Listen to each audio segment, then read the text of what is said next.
Center for Servant Leadership at Seton Hall University in South Orange, New Jersey. I'll just briefly say, and also I want to thank the Kiwanis Club for having this conversation, which is an important conversation that is obviously taking place across America.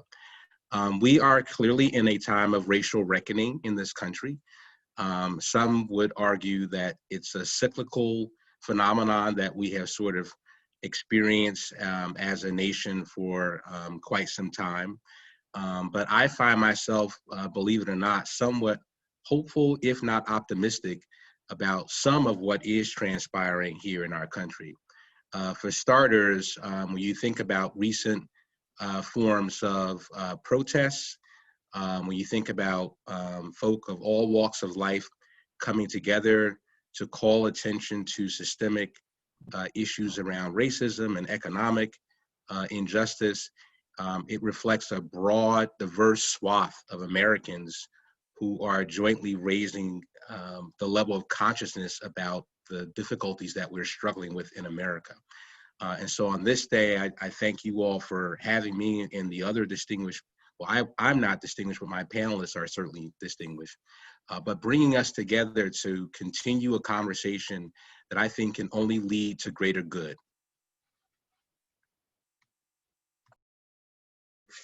I'm happy to go next. I also want to thank you for inviting me to be a part of this panel today. When I reflect on the last several months, a part of me just thinks about how horrific it is that someone had to die in broad daylight on a busy street and be caught on camera before people even acknowledge that there are issues.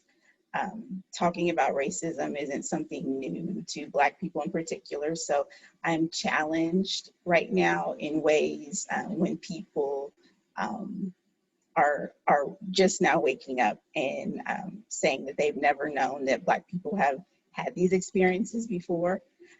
So part of me is just trying to reckon with that. Another part of me is cautiously optimistic. So I will echo what Reggie said. I'm also energized. The activism that is happening right now gives me energy, it gives me hope. And I hope that it will continue to bring about change and that it won't just be a trend for now. But we all have a role to play to ensure that this results in something meaningful and really results in liberation and freedom and justice for Black people in particular.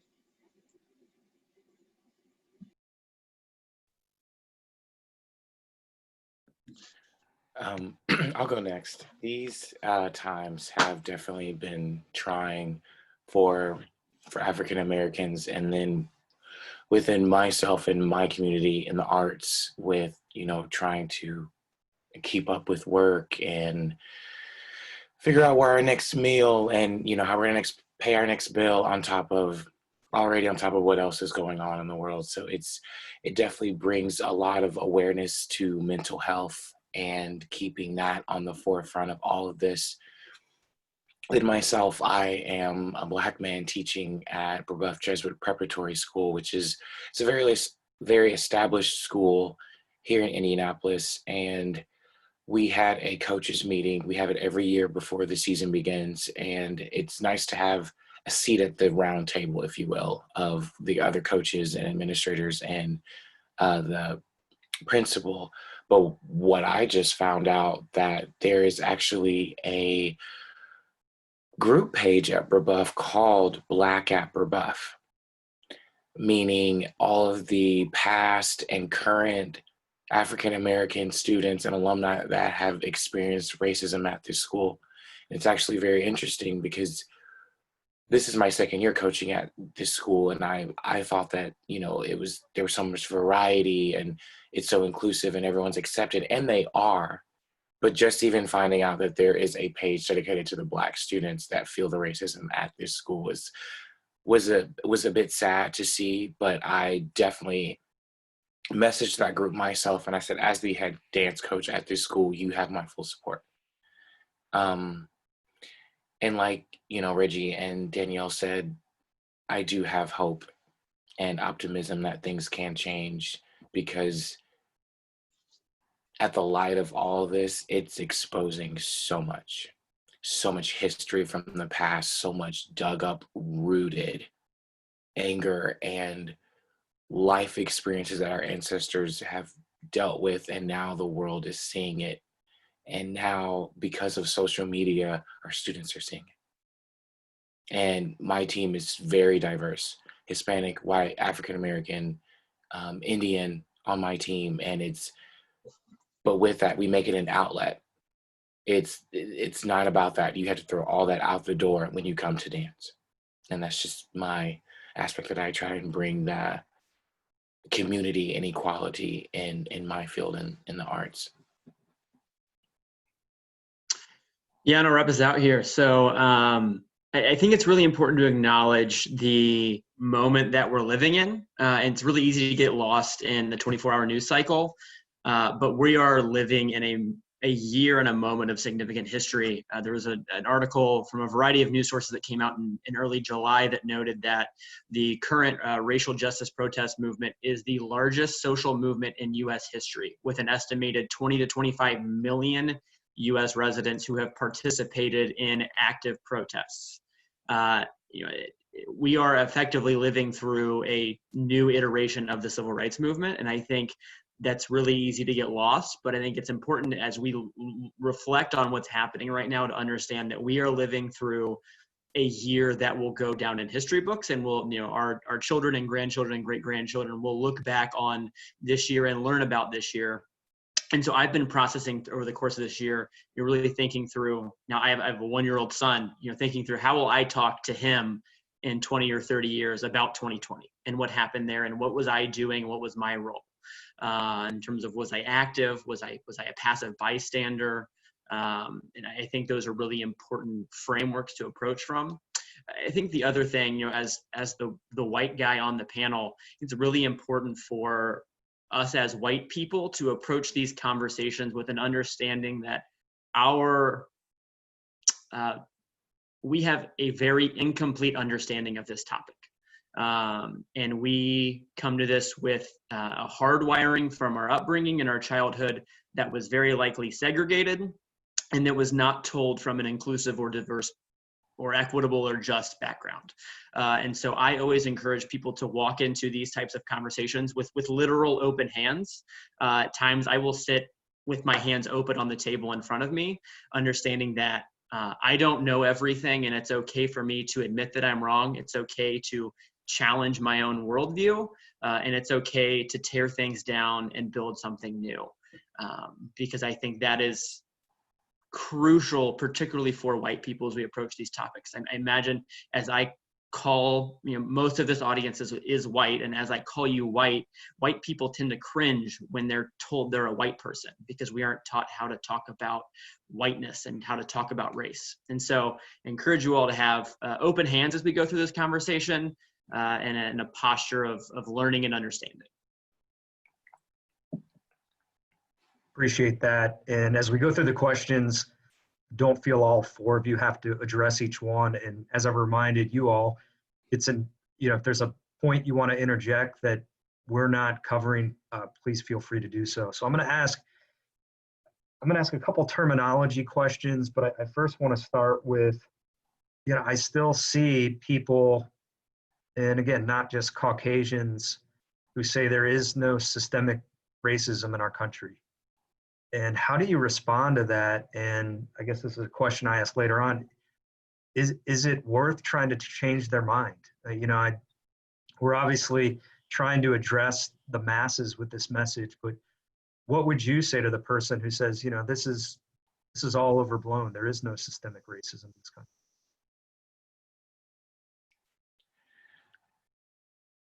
I feel like that is due to perception. I have a roommate that's white. He's a nurse at St. Vincent. And I feel like during this time, I could tell that he was a little sheltered. And, because of that, I felt the need to kind of educate him on what's going on. We went to Ball State together, but he only had 2 years. And I feel like he didn't get the full college experience of meeting people from all walks of life. And I felt like he would get off work and we would have kitchen talks and we would just talk about any and everything that's going on in the world. And sometimes he'd be like, I didn't know. And I would just be like, okay, sir, this is going on in this world. Like, whether you know it or not, like, it's vital for you to look up this information and educate yourself on what's going on in the world. I'm like, you have a Black roommate. How could our relationship grow if you just don't know and you just don't educate yourself on what's going on in my world? I educate myself on everything, and I feel like it's important for everyone to do that. It's the time to, especially for our future generation. It's very much the time to, and it's kind of sad that people's perception is a bit small. But one thing I feel like I've learned from this is to, I guess I would say, especially as African Americans, do your best, know your worth.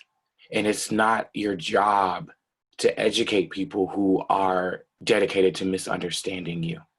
If they have an open mind, help to open it even more. But if their perception is small and they give that energy that they want to stay that way, then that's their own life, and everyone has their own path. I think it's important when we talk about systemic racism that we focus on the word systemic. I think racism is a word that gets lost in minutia and definitions, but when we're talking about systemic racism, we're not talking about individual bigotry or individual hate, but we're talking about systems that create results that are perpetuated over time. And so when we look at the topic of systemic racism in America, I immediately go to data. Let's look at the racial wealth gap. Let's look at income inequality. Let's look in terms of what do white men make on average in certain professions versus Black men make on average in certain professions. Let's look at incarceration rates. Let's look at educational attainment rates and performance of certain schools. Because you can look at any area of American life and the American kind of economic system, and you're going to see racial disparities in each one of those. And one of the immediate pushbacks on that is, well, it's actually class, it's not race. It's not. There are, I don't have the link to the study to put it in the chat, I'll try and find it after this, but there was a very well-known study that came out that empirically dismissed that class is the driving factor and that race is tangential to class, and that it's the other way around, and that race drives class in statistics. So we can look at this through a variety of lenses, but I always go back to understand the data and understand the racial disparities in data, because that clearly shows where the systems break down and how racism is embedded in those systems, irregardless of the intentions or the actions of the people who are involved in it.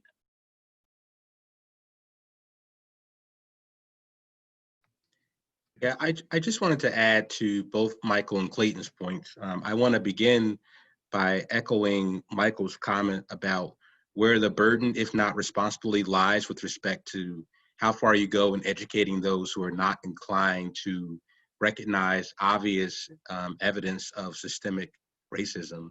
And I like to think that, particularly my role at the Greenleaf Center for Servant Leadership, that one should build the course, right, when and where you can.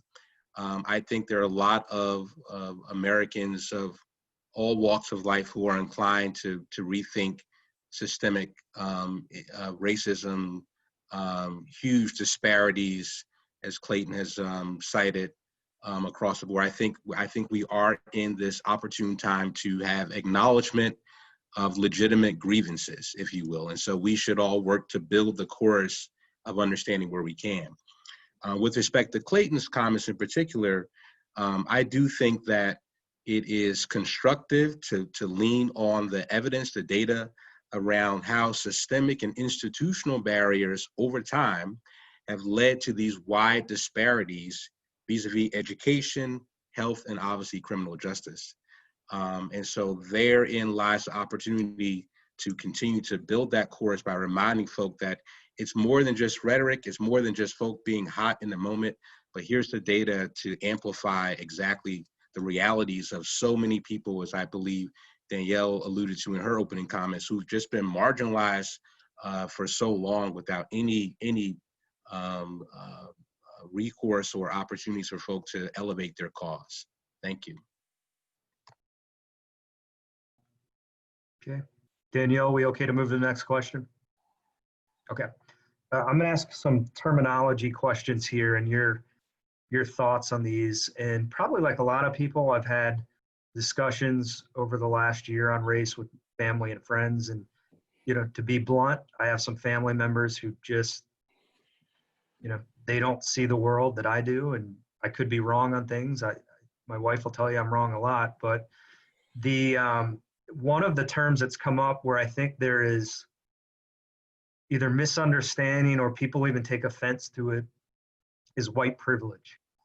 And I'd be curious from our panel on how you view that term in the context of these conversations that we're having. When I think about white privilege in particular, it's really the unearned advantages that white people receive just by virtue of being white. And so the key term is the unearned. And many people will say, you know, I've worked for everything I've had, you know, no one gave me anything. And that is probably true. But you also have not been denied anything because you were white. And so when you think about white privilege, thinking about it in those terms, specifically racial terms, is really important. And also relative to that is white supremacy, which is also a divisive term for some people. And not all white people are white supremacists, but all white people benefit from white supremacy. And so when you think about privilege and white supremacy in those terms, it can kind of help provide better context versus people just actually giving you something just because it's because you are white and you have not been denied anything because you are white.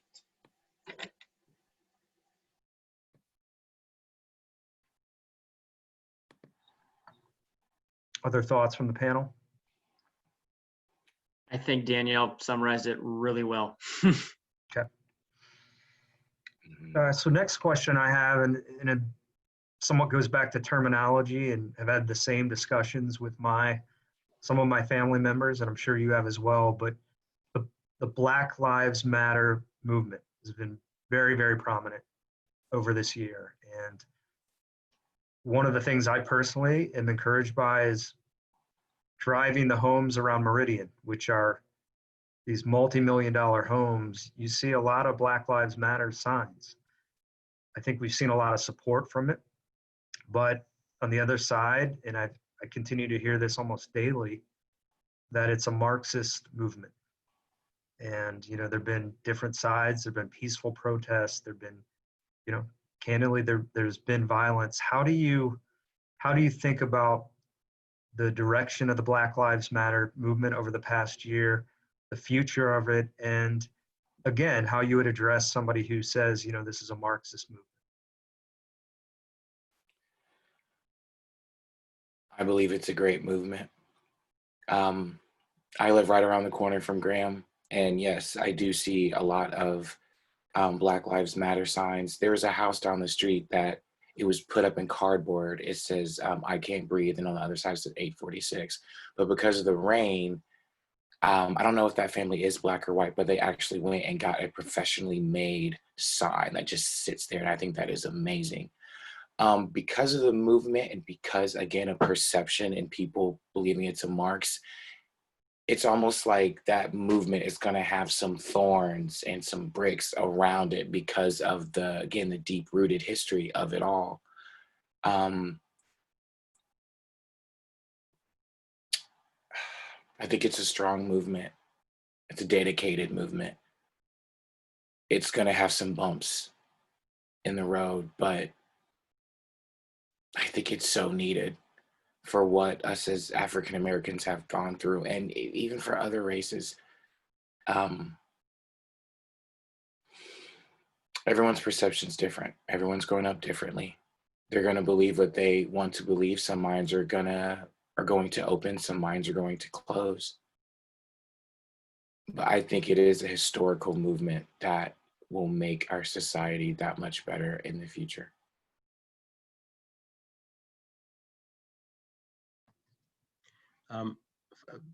Graham, thanks for the question, because I have been caught up in these interesting conversations about whether or not all lives matter, blue lives matter, and what Black Lives Matter is or is not. And I typically try to elevate the conversation by not trying to define what Black Lives Matter is not.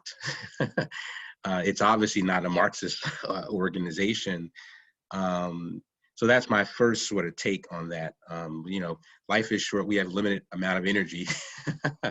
Black Lives Matter has helped, I think, all of us, in line with Michael's comments, to elevate the legitimacy around these grievances, if you will, that have been historic and longstanding.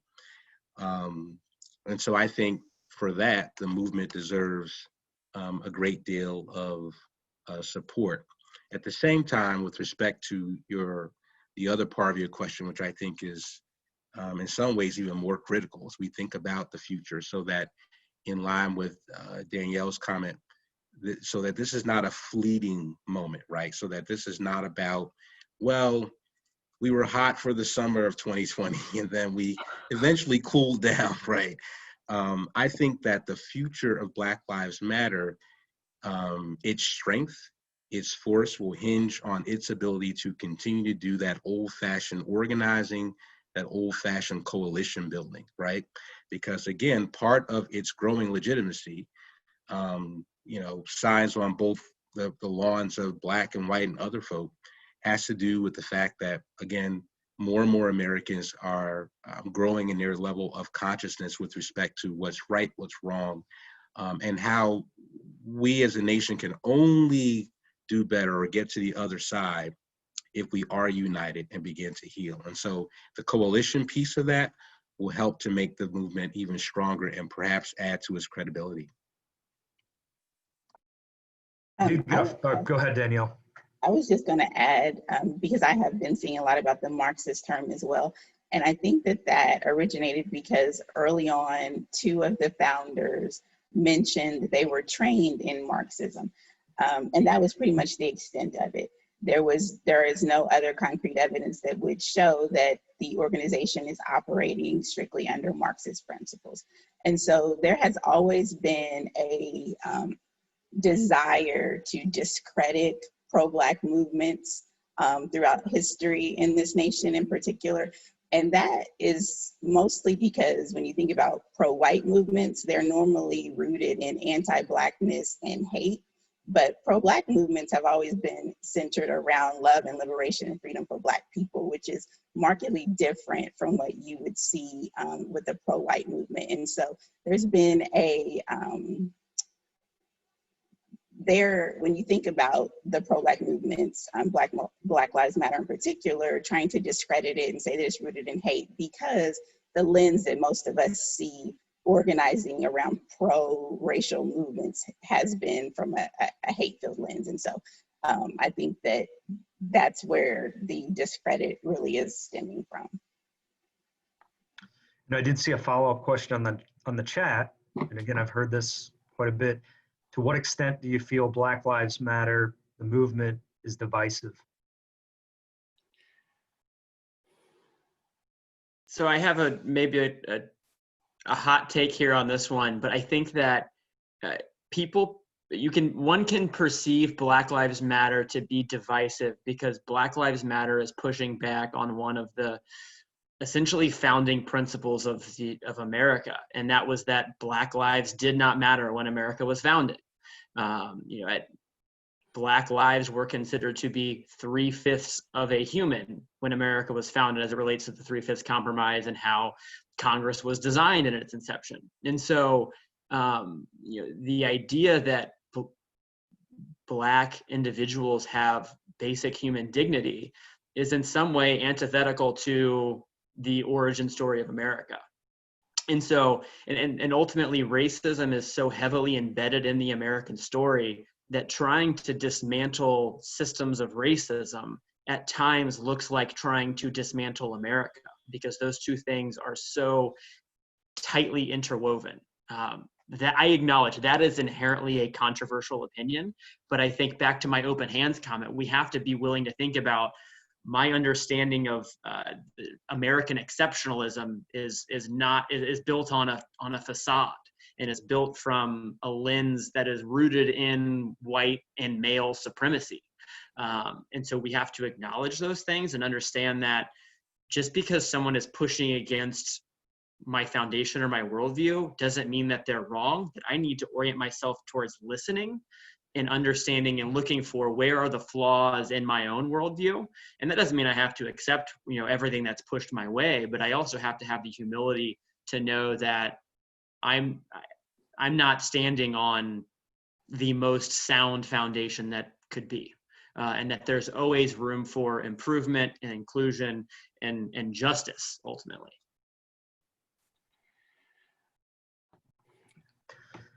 I'm going to move to our next question. And this is one I think about my own children with. And Michael, I say this, you're a great friend to our family. And I love it when you come over to our house, not just because you take my daughters off my hands for about an hour and give me a break, but I love the fact that my daughters, we have people all the time who come into our home who don't look like us. And so the question I have is about education. And if it's true that we are not born with racism in our hearts, how can we do a better job of integrating the lessons of equality and inclusion in our education with young people?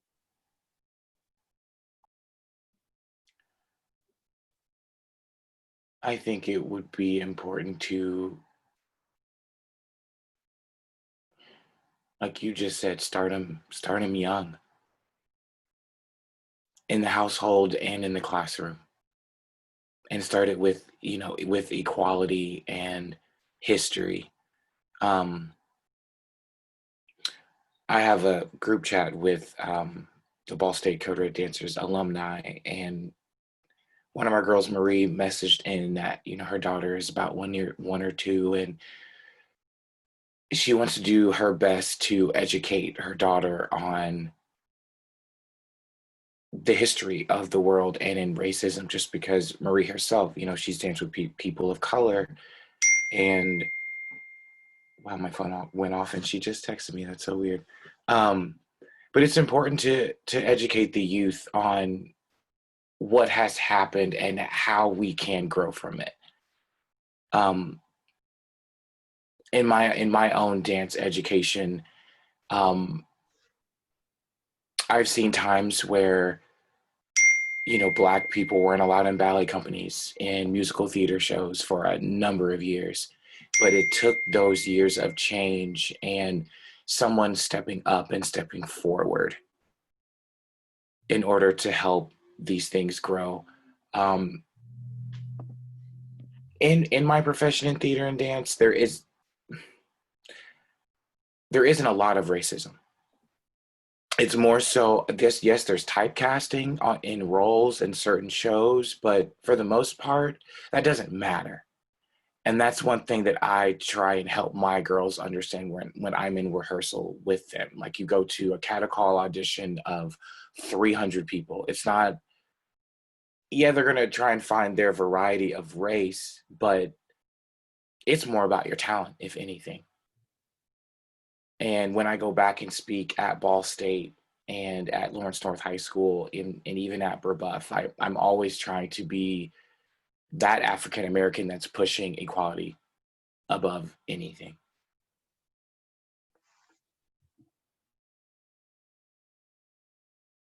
I just wanted to quickly add 3 things. In New Jersey in particular, we've had a lot of discussions about looking for strategic ways to integrate curricula. And like Michael, I believe it should start young. So I would say K-12 curricula. And this is where I think raising the credible voice of the Kiwanis Club and other entities to say all of our children benefit when they know the full story, the full history. So that's one. The other is in line with that, not relegating the historical overviews of African Americans, Latinos, or women to 1 month. So, we've all contributed so much more beyond what one might be able to possibly cover in just Black History Month. And so I think that looking at, as simplistic as that may sound, looking at strategic ways to tell the stories and share the narratives of how all Americans, and particularly Americans of color who have been often left out, integrating those narratives across the curricula in very strategic ways, I think is an important step or way forward. Okay, I'm going to move to the next question, and I'm going to interject my own opinion here, but I only have 2 weeks left as your president, so if you don't like it, you don't have to put up with me for much longer. But, I feel one of the bigger hypocrisies in the whole last couple years have been related to professional athletes. And Colin Kaepernick was criticized for kneeling.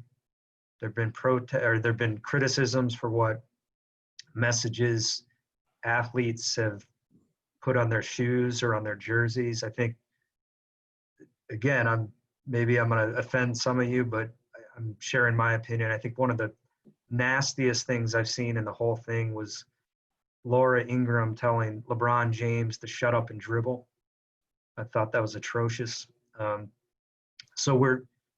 I don't condone the violence or the looting, but you can't have it both ways. If you critique and you can't stand peaceful protests, I just find a lot of hypocrisy there. So any comments you have, but also the effectiveness you feel about professional athletes stepping up on this topic.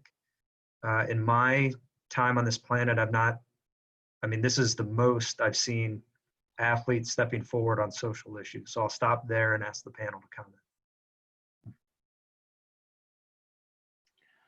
I think it's great. That other than musical theater, my background is in dancing professionally for the NBA, NFL, that whole world. I saw a post that said, if you would sit here and tell me that Black culture does not move this world, you're wrong. We have been integrated. There's so much music influence, athletic influence that moves this world. And I feel like because of perception, a lot of people try and push it away. Where I see, it's almost like you enjoy our entertainment as Black athletes, but then you won't speak up if we're shot. You like hearing our music, you like jamming to us, you like listening to our rap music and bopping along, but then as soon as we want to stand up for our rights, it's perceived as, oh, you're being reckless. But it's like, with the Black Lives Matter movement, we're just trying to educate you on the history of what we've been through and to open your mind and to show you how our culture has moved this world. It's influenced so much, and you'd be wrong. Well, I just feel like you'd be wrong to tell me that that's a lie.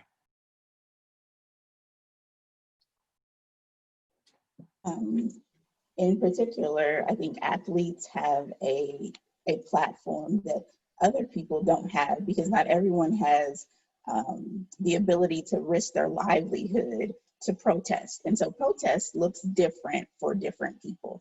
And so when you see the NBA, NFL now, and others actively saying we're taking a stance, it reaches a broader audience than ever before. And so I think it's really important to allow our athletes to be seen as citizens in our society who have an invested interest in what happens to Black people. And so they're not just there to entertain us. They're not just here to play a sport that we love. They exist in this world, and they are experiencing racism every day. They're experiencing it in their professional athletic careers. And so it would be wrong for us to say you have no right to utilize your place of employment to stand up against issues. I think all of us have that right to do so. And just because it comes off as divisive to some of us doesn't mean that it's wrong. Just to amplify some of Danyelle's points, I think that it is encouraging to see how athletes across arenas, if you will, are using their platforms. And I am particularly encouraged by the WNBA, the Women's National Basketball League, and the Players Union or Association, and how they formed something called the Social Justice Council recently, which I just read about, to not just look at racial injustice, but voting issues and LGBTQ rights, and talk about sophistication in organizing. And so I think these are all encouraging developments, and again, that's one reason why I have some degree of optimism. I saw a note in the chat about how important is it for non-Black athletes to speak up too. I think that's crucial in terms of showing solidarity with their colleagues and their teammates. I think that's the same reason why it's important for, when we have this panel discussion, for there to be a white person on this panel as well, because this is not an issue on relations. This isn't the problem for this sounds crass, but this is not a problem for Black people to solve. No, this is ultimately the systems of racism that we exist in were created by white people to benefit white people.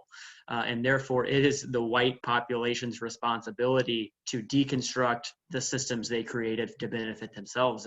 And so it's really, really important for white people to take preeminent roles in speaking up and speaking out and giving back, not for their own credit or their own praise or attention, but to promote the furthering of justice and liberation. I want to also amplify, I like that term, Clayton's comments as well, because if Black people could solve the problems of racism on our own, we would have solved them by now. And so it is really important to have active allies in the fight with us. And racism is a harmful construct for Black people and white people, not just Black people. And so it's really important to have everyone's voice and actions around this issue. Okay, there's a good question in the chat about what in the judicial system would you change? What one thing would you change to help our country with this issue?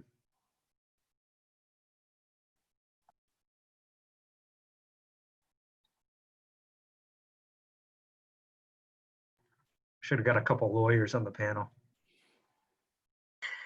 I'll be very brief because I'm anything but a lawyer. But I think we've all heard a lot about sentencing disparities and how you have so many nonviolent offenders who've been locked up. And so I think clearly there's been some reform in that area recently. And I think we should obviously continue to work in that direction. There is practically no aspect of rehabilitation, with folk once they go behind bars. And so opportunities to really help, particularly young people, to seek alternatives to crime and to actually create meaningful ways to exist as citizens in society. I think that is in all of our interests.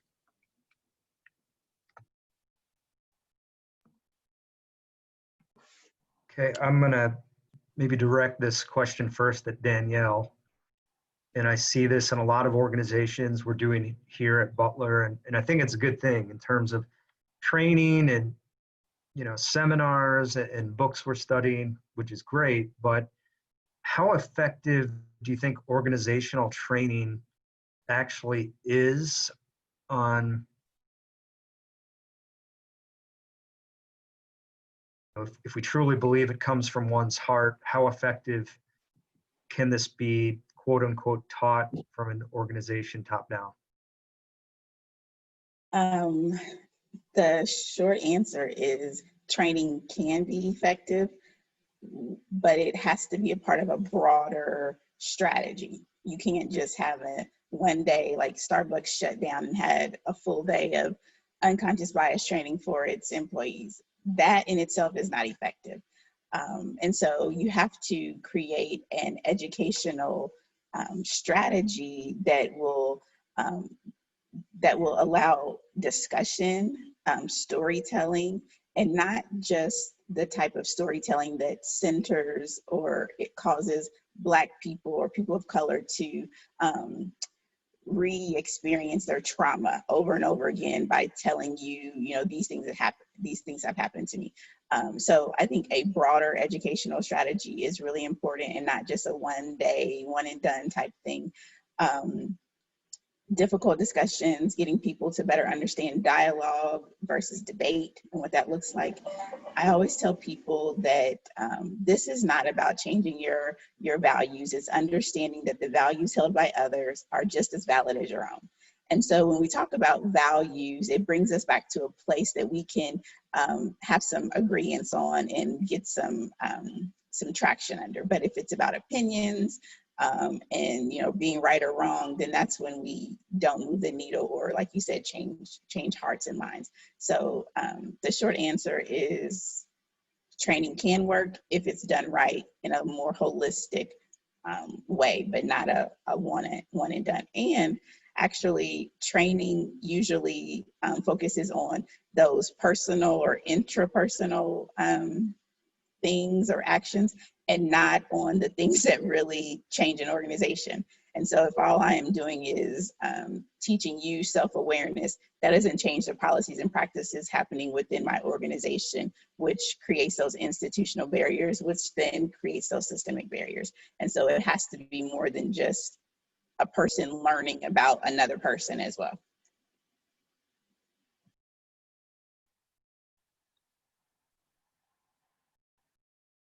Any other comments? Okay, got a good question from the chat. I'm not sure how to ask this, but it appears that so much of the coverage on TV of Black Lives Matter ends in violence. How do we discuss the role and impact of violence in this journey? Yeah, I think it's really important to push back the narrative that violence is such an integral part of this. There was a study that came out last week that over 93% of all Black Lives Matter protests have been holistically peaceful. And I think, and this might be a controversial opinion, but I think when you look at the data in the 7% that have had some element of violence, I can at least speak from experience here in Indianapolis, the violence there's been a trend in that the violence was escalated by police in those instances. And so I think when you're looking at, the point I made earlier, 25 million people have participated in protests across the country. So much of this has been peaceful, and this narrative that, the cities are violent wastelands. And there was 2 nights where there was some degree of violence in Indianapolis, and those were at the beginning of June.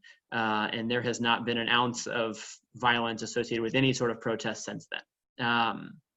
And so I think that's just really important to actually think through the facts there as opposed to the narrative, because it's really easy to get lost in narrative.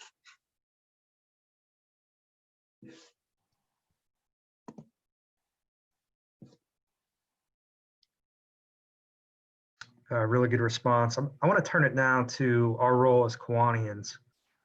And I think I had a conversation 1.5 years ago, and I think it was one of the prouder moments I've had as a Kiwanian and it's obvious when you look at this screen, as I think Reggie, one of the panelists mentioned, it's a primarily white audience and frankly a white club. And I had somebody say, who was not familiar with Kiwanis at all, well, you guys are a country club organization, a lot of rich white people who get together for lunches. And I'm a redhead, so I got kind of fired up about that. But I talked about how much I think we do for communities with diverse populations. We give out a lot of scholarship funding to minority students. We have a foster families program that I think probably, that's a program where we honor foster parents, and probably 80% of those or more have been African Americans. And one of the things I'm most proud about of this organization is what we do in our own way to try to help this and to try to help others in need. I think the one thing we can improve upon is our messaging of what we're doing in that regard. And we continue, and I don't think it's for a lack of trying, but to recruit minority members. And so would love the panel's thoughts on our messaging and how we can go about, although Michael, I do have a Kiwanis application at home when you come by on Saturday, how we can do a better job of recruiting minorities.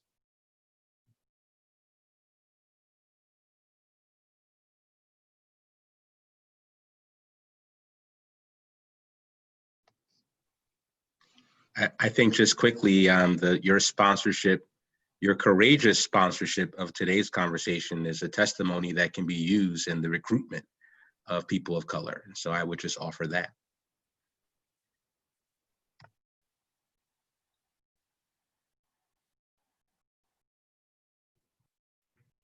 Danyelle, I'm going to put you on the spot. I want to know your answer here. I was going to take myself off mute. So I think that I definitely agree. Amplifying the stories around the difference that you're making and how people of color can be involved in continuing to make a difference in the community through being a member of Kiwanis. I think that just like in the corporate environment, when we are hiring associates or employees, we don't want to focus on, oh, we just need more representation, because then people feel tokenized or they come to the meetings and they don't feel included because the activities of the organization continue to center white people. And so you want to create a recruitment strategy that ensures inclusion and ensures that it's just not focused on getting a few people of color at the table, but actually listening to their ideas, putting them in charge, those kinds of things, instead of just focusing on one or two additional members just to appear more diverse, but actually being diverse and inclusive in decision-making and ideas.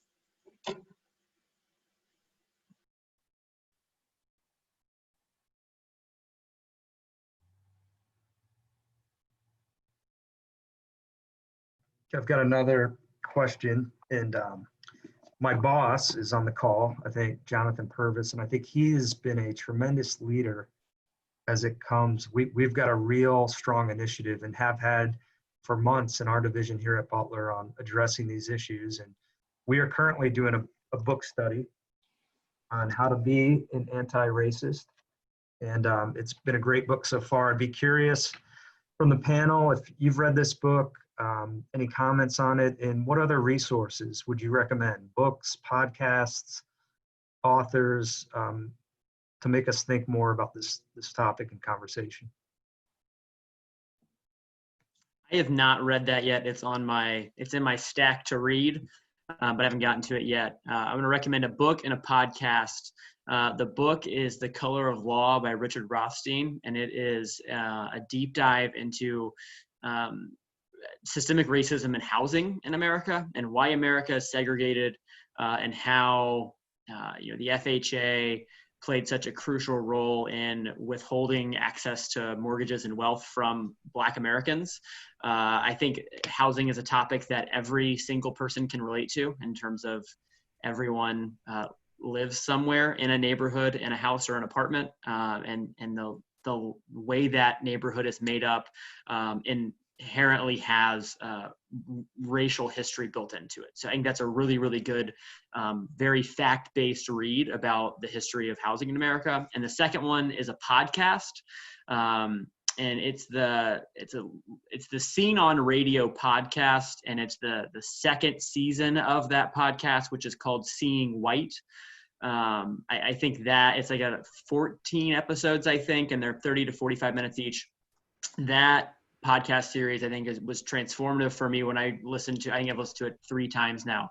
The first time I listened to it was in 2017, and that was transformative for me in my understanding of whiteness and how whiteness has impacted our conversations and the reality of race in America. I am an avid reader on all things, but particularly this subject. I think I would also add, so you want to talk about Race by Ejima Olu. I would also add Stamped from the Beginning, which is also by Ibram Kendi. I would also add Isabella Wilkerson's The Warmth of Other Suns, and she has a new book that just came out called The Cast. Both of those talk a lot about the migration in the South, but I would also encourage everyone to listen or purchase books that are just about Black joy and really Black people living their everyday lives, because that might be a little more relatable to people, just to hear stories or read about people just living their everyday lives. Also, if you just Google anti-racism starter pack, there it'll give you like this whole Google Doc full of articles, podcasts, a lot of great resources. And then also the 1619 Project, which is also a podcast. That is an excellent history of the 400 years since Black people were enslaved in America. So those would be some of my first thoughts around that. In the interest of time, very quickly, so Danyelle stole one of my titles, and that is Isabel Wilkerson's Warmth of Other Suns. It's, I think, 400 plus pages or so, but it is a page turner, and it gives you this really rich and in-depth perspective of personal narratives of folk who made that journey with respect to the Black migration between 1940 and 1971, right, Danyelle? I think that's the time frame that's covered.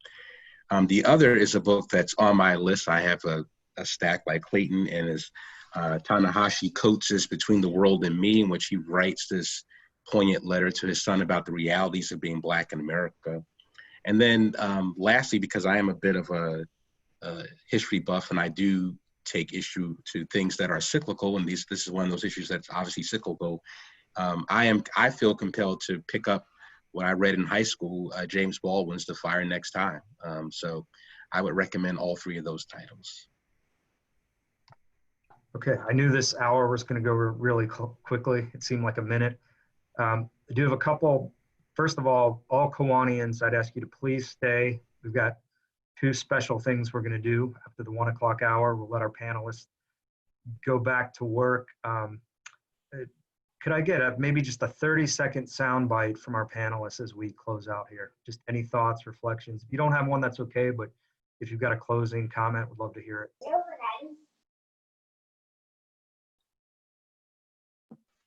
The thing that I always encourage people on is understanding that, you know, there is no arrival when it comes to this topic of understanding issues of race and systemic racism in America, but it's an ongoing learning journey. And so my encouragement to everyone is identify where you are on that learning journey and take your next step. For some people, that might be a baby step. For others, it might be a full-on sprint. But I really encourage you to, whether it's learning, helping other people learn, or full-blown teaching, there is progress that we can all take and learning that we can all experience, but it's our conscious choice to take that next step, and all of us taking action collectively can make a true difference.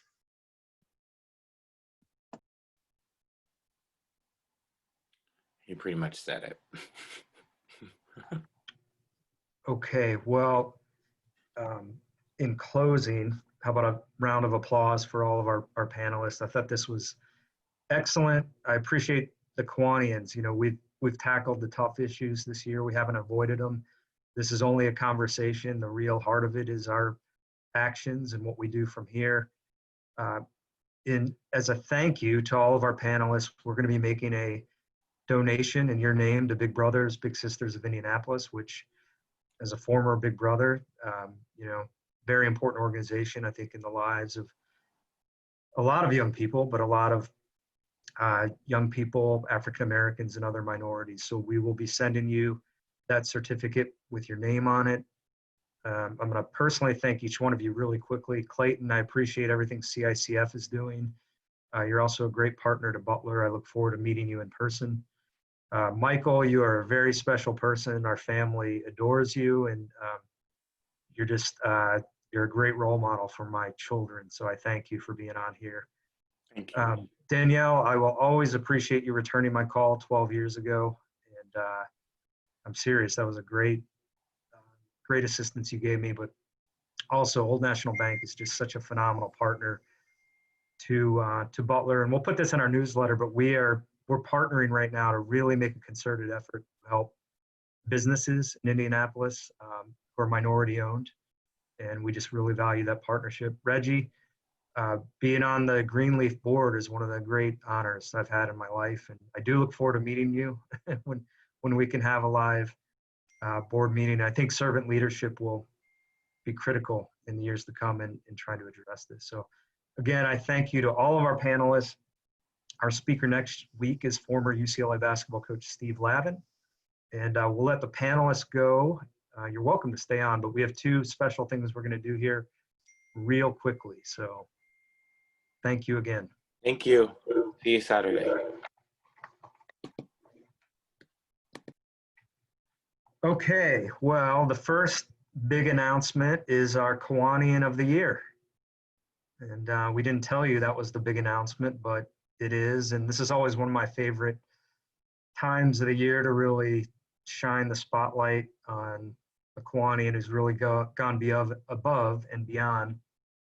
And I'm going to hold the audience here by first giving you my thoughts, but this is a person who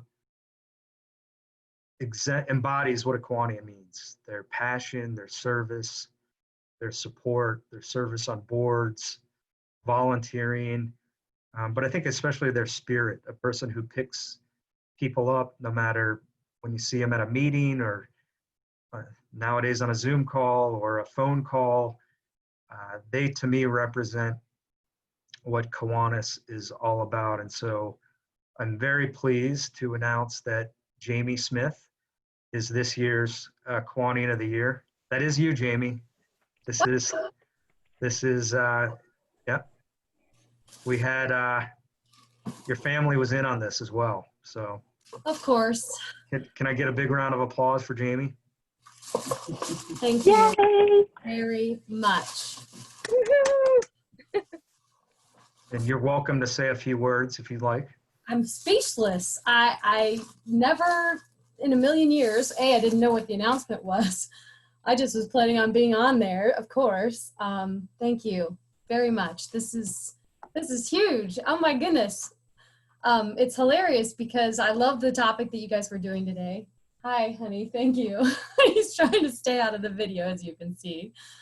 And now I see that Marcy's on here. I never did see, but I was so excited to share this topic today and was grateful to see so many people that I knew on as guests. And now I'm fearful it's because of this, but regardless, I'm glad you all are here, and this means so much. So thank you very much. It's an honor to be a part of Kiwanis. I appreciate it. Well, Jamie, when we internally discussed this, there was great reaction that you were very deserving. And personally, I want to thank you for all the support you've given me as president this year and on the board. And thank you for setting the bar high for all of us. The last announcement, and this is going to be, I'm going to ask your participation. We've got a very special birthday tomorrow from a person who I consider a great role model and I've learned from, and she also is a tremendous Kiwanian. So Marge, we're going to embarrass you here. I'd like to lead you in I'd like everybody to unmute, and I want to lead us in a round of happy birthday to Marge, okay? We'll do it on 3. 1, 2, 3. Happy Happy birthday to you. Happy birthday to you. Happy Happy birthday, birthday, dear Mom. dear Mom. Happy birthday. Happy birthday to you. Okay, so Thank you, thank you, thank you. I think this falls under the category of it's the thought that counts. Right. Marge, any For words of sure. wisdom? Any words from you, Marge? What's that? Any words of wisdom? Well, stay healthy if possible. And get your exercise and have a good friend like Mary Marsh who helps you stay in touch with Kiwanis. Thank you all. And for your curiosity, I'm going to be 91. Yay. What a blessing. 91. Thank you. I have to chime in here because my sister, I'm not gonna say her age, but she has a birthday tomorrow, and I'm so grateful to have been honored the day before your birthday. Thank you all. I'm so proud to be a Kiwanian.